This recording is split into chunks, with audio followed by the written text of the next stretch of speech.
15 décembre 2025 a été signée au Conseil d'État charte concernant les bonnes pratiques des écritures devant les tribunaux administratifs, les cours administratifs d'appel. Alors de quoi s'agit-il? C'est un document qui comprend deux textes. D'une part la charte, en l'occurrence, et d'autre part un guide des écritures administratives devant les deux juridictions que je viens d'indiquer.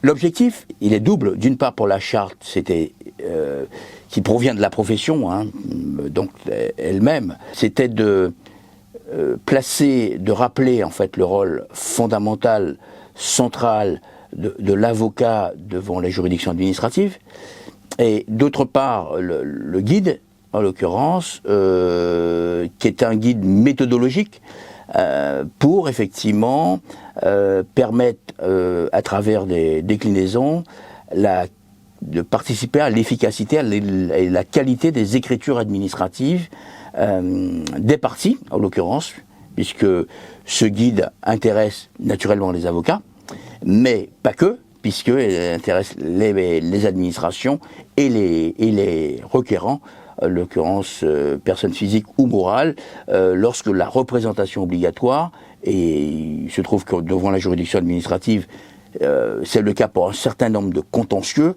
notamment qui portent sur la légalité, l'excès de pouvoir.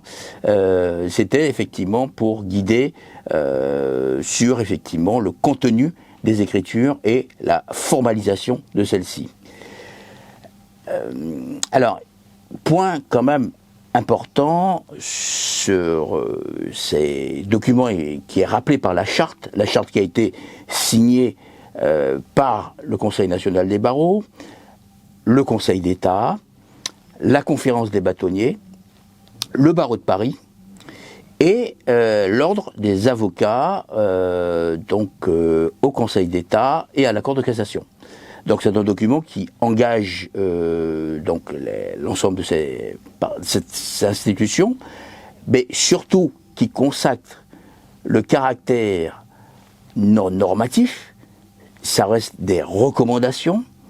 Elles ne sauraient très clairement, effectivement, modifier la stratégie que les avocats portent dans la défense des justiciables, de leurs clients qu'ils représentent.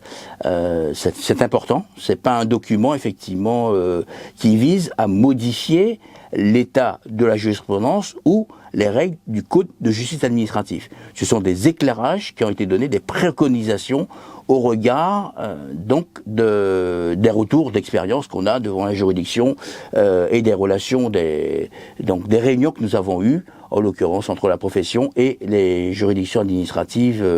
En l'occurrence, il y en avait le Conseil d'État et puis 3 cours administratives qui ont eu à expérimenter, à faire remonter la question des écritures, à savoir la Cour administrative d'appel de Paris, de Versailles et de Bordeaux.